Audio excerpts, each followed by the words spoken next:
Morning. Morning. Good to see you're all awake. We had a night out in Birmingham last night. We've got an excuse for looking like this. Why don't you just interview yourself? So, Jake, how do you feel about leaving Formula One? Very disappointed. Really? Is that true? I'm going to miss it massively. Yeah, of course I am. You know, hanging He's out going to with... miss it, isn't he, when he's going on holiday all year and all the rest. It's been brilliant. It's been a wonderful 4 years. And yeah, of course, I'll miss lots of things about it. Like what? The travel, I miss the travel. I just think the buzz of doing live TV in the pit lane when things are sort of happening all around you. One of the things that you can't do on that show is plan what we're going to be getting up to. So you're just reacting to the breaking news stories as they unfold. And I think one of the things that we've done well on our show is we haven't gone into it with a running order saying for the next hour before the race starts, this is what we're going to do. We've kind of known where we're going to start, and then we've seen what unfolds. And I think that's been the most fun element of it for me. And I'll definitely miss it. And DC and EJ and I, we've had some good fun over the years. And you're going off to do football, aren't you? What is that? So that's 11 men aside kicking a ball around. So instead of Singapore, I'll be in Sunderland. Instead of Melbourne, I'll be in Middlesbrough. Good old Middlesbrough. There's one person here. Big up Middlesbrough. Well done. They let them out. Amazing. And Norwich only drew yesterday, didn't they? Yeah, but Norwich will still be in the Premier League next year. That's the only real reason I've taken this job, so I can see Norwich a bit more often. And there's a little Humphrey on the way, isn't there? Which I guess had a bearing on the... Oh, huge bearing. Yeah, my wife is due to give birth to our first child.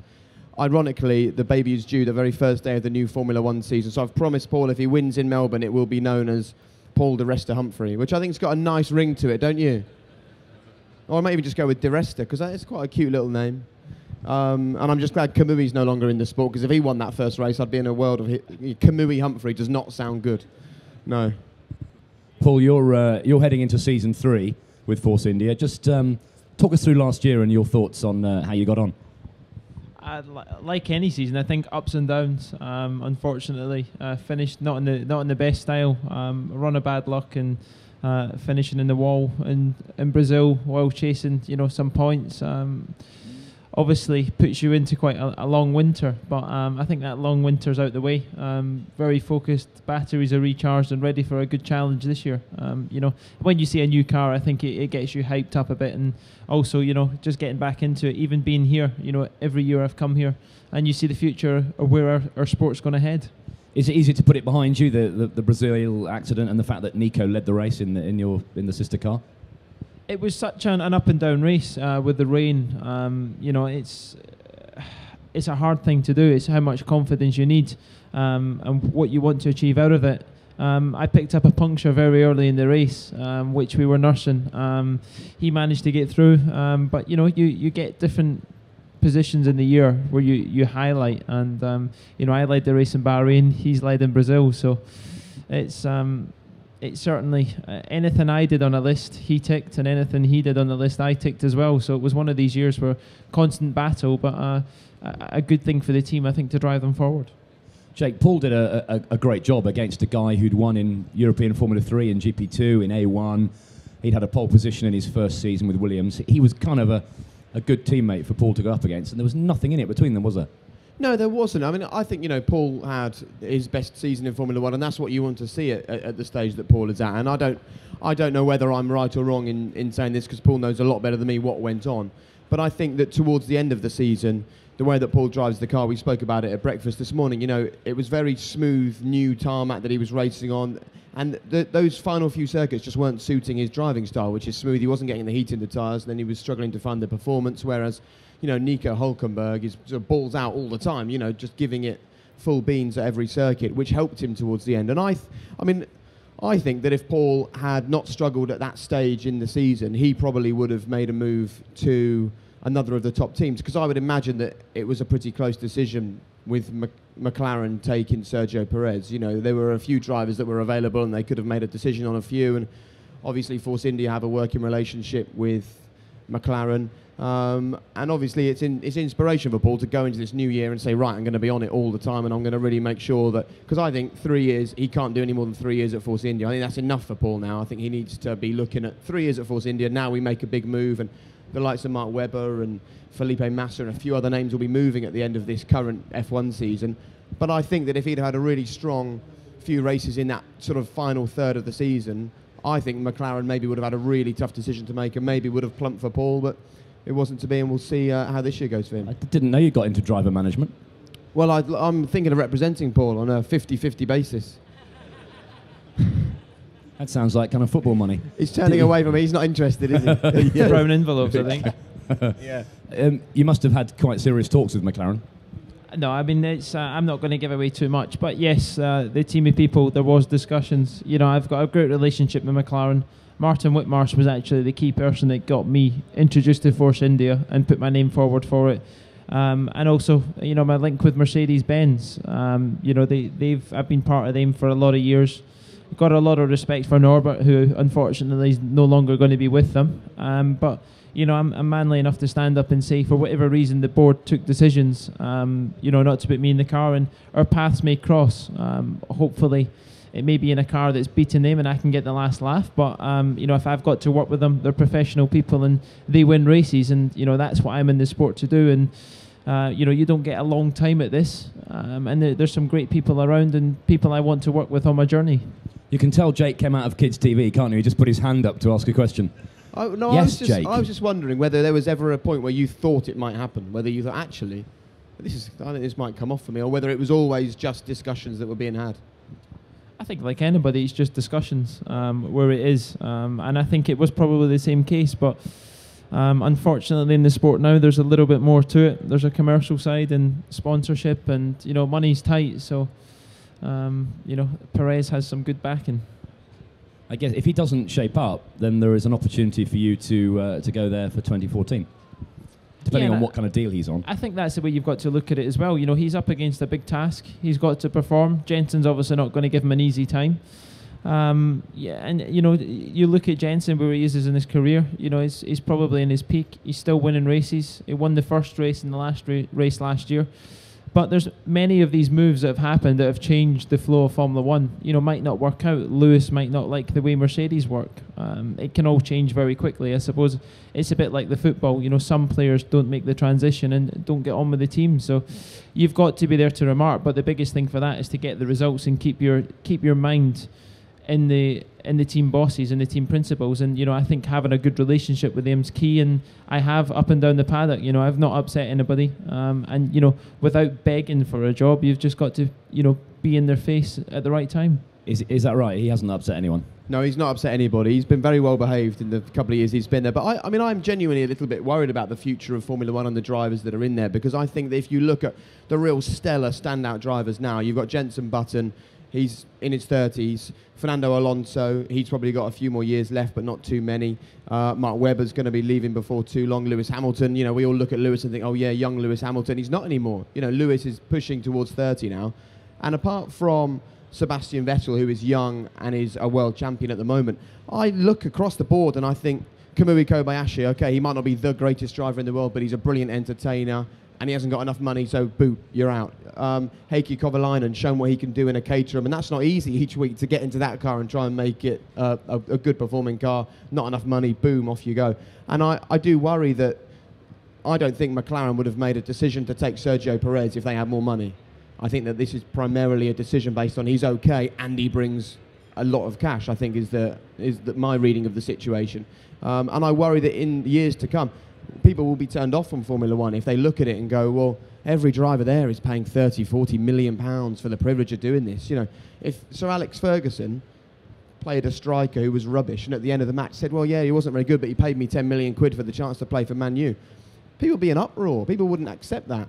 And I think F1 has got a very fine line to tread with making sure that there's enough money for the teams to run their sport and do what they need to do. But you've got to have the best drivers in Formula One. If the best drivers are sitting at home wondering why they haven't got a drive, the sport will be weaker for that. I think you've got to be really, really careful how they deal with it. Yeah, I agree. Paul, for you have to really kind of lead the team this year, don't you? Because you don't have a teammate yet, but it could end up being a paid driver or a guy who hasn't raced in Formula One before. Jules Bianchi, for example. You have to be de facto number one in that team now, don't you? Yeah, you have to be, and you know, I'm ready to take the challenge. You know, I'm focused away, working with the team. I'm very happy with the team of people that are around me. We've changed it slightly. There's some new faces within my immediate team, but you know, going into the background, we've brought in some key personnel that have almost transferred to a new department, which the big teams have got, which we feel we can benefit from. But, it's not a knee-jerk reaction. Our team works the way it works, not necessarily the same way as other teams, but it's just strengthening the people surrounding you. And I think the stability in the technical staff has been key over the last few years. That investment that we've announced that will be coming in, it's just keeping the shareholders keeping them in the line that they want to keep doing that and representing the team. And at the end of the day, I am part of that, and I need to get the results to keep them keen. And in 2014, the engine regulations changed dramatically, of course. Are you hoping that Force India will stay with Mercedes, who've stolen a march on the new engine already, haven't they? They've already shown us pictures of it. Well, I haven't saw pictures of it. It's on autosport.com, the new engine. Yeah. One step ahead, eh? Looking ahead, I don't know where I'm going to be next year. Obviously, I think focus on this year. I think this is a great era of Formula One. When you hear the cars, the noise of them, it's going to be quite sad to see these engines go, and I think that's the buzz about it. But, the new generation, it is going green, less fuel, turbochargers, cars.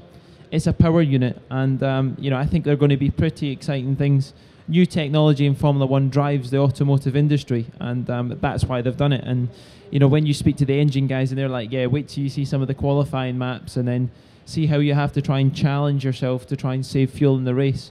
There's going to be ups and downs, and I think you're going to see a real engine battle for a little while, because you've got three key manufacturers, Ferrari, Renault, Mercedes, and they all want pride. They've all designed engines the same at the moment. It's an equal playing ground, but you could fundamentally get something very wrong, and 3 years development just go out the window. And also redesigning the cars, because we've not had intercoolers in them for the turbos, and they're going to look cosmetically very different. He's paying attention, isn't he? It's good. He knows his stuff, but that's the way it is for these guys now. They're not just they're not just driving a car. They have to know exactly what's... I think quick and thick was a phrase that one of the team bosses used when I was talking about an unnamed driver, an unnamed team boss. I said, what's going on? It was one of the drivers actually who got dropped at the end of 2011. And the team boss said to me, well, we just, no longer can you be quick and thick in Formula One. You need to be able to know exactly what's going on with that car, exactly why that latest update is or isn't working. And knowing, about the Mercedes engine, and I'm sure Paul will be down at the engine plant, looking at the power unit, working out how to get the best out of it. And it's that attention to detail that will make you a step above and a cut above the rest. But you can have 1 million horsepower if the chassis is no good. That doesn't help you, does it? It doesn't. But I think the biggest thing, what you're going to see is packaging. And I think that's... you don't think packaging's a big thing, but where they position things in the car is slightly different. Where they put cars, because for a fact where the Red Bull store their battery pack to where McLaren store their battery pack, I'm not going to say it, but if you go into detail, you will find out it's very different. And Autosport, keep you up to date. I think Gary Anderson's diagrams keep you in it, but it's an interesting thing, technology. When you're at the race meetings, you'll see sign-offs, how things are going. And already, when I was in yesterday, the guys are saying, right, this team of people are now on 2014. It's such a big thing that can go wrong that they need to be running two programs alongside each other. And it's going to compromise people this year. And I think, hopefully, the big teams will not have the benefit of that. If you've got the likes of Red Bull and Ferrari, McLaren battling for a championship, it lets the smaller teams, okay, stop there, let's focus on next year. Maybe you get that little bit of a jump start to try and focus on your next year's car and, try and get the smaller details. Guys, we've only got a few minutes because I know you're rushing off to other areas of the show. Jake, quick recap, 4 years, best bits, worst bits? Best bits, Jenson Button, getting hold of Jenson Button before anybody else when he won the world title back in 2009. I quite enjoyed making Sebastian Vettel cry in 2011 when he won his second world title, and we played him a video of the back-to-back Formula One world champions, and he started to weep on the TV, which was great because these guys, they're slightly robotic at times. They lack a little bit of emotion, I think, sometimes, because they're so focused on the next race and the next points and the next update. They never stop and go, bloody hell, I'm a Formula One driver, this life's amazing. And I think it's important to do that, and I think Seb does that really well. But I was talking to Paul about this earlier, actually, in one of the other areas. One of my favourite standout moments was another Eddie Jordan moment when we got Dietrich Mateschitz, who owns and runs Red Bull. A multi-billionaire, never speaks to the press, ever. And we said, it would be great to hear from Dietrich after Red Bull did the Constructors and Drivers Championship in 2010. but we'll never get him. And then Eddie suddenly haired off, as he tends to do, about 2 seconds before we go live on the telly. And then I heard him speaking to the producer over talkback going, "I've got Dietrich Mateschitz." So the boss said to me, "Throw to Eddie's with Dietrich Mateschitz." And I thought, brilliant, we're going to get the exclusive with Dietrich. And it went like this. Eddie Jordan's with Dietrich Mateschitz. Eddie. Jake, thanks, yes. My little brain is just working away a little bit here, Dietrich, and I'm just thinking, Sebastian, what a driver Sebastian is. He's amazing. And the way that you've run this team and you've invested all this money in Formula One, we love you. And Bernie loves you, and the Sport thinks you're brilliant. And Red Bull has been an amazing package this year to see Sebastian come into this race, having been behind Fernando Alonso and Mark Webber, and then eventually come through and take this title. It's absolutely amazing, and we've loved it on the BBC. Dietrich, thank you very much. Jake, back to you.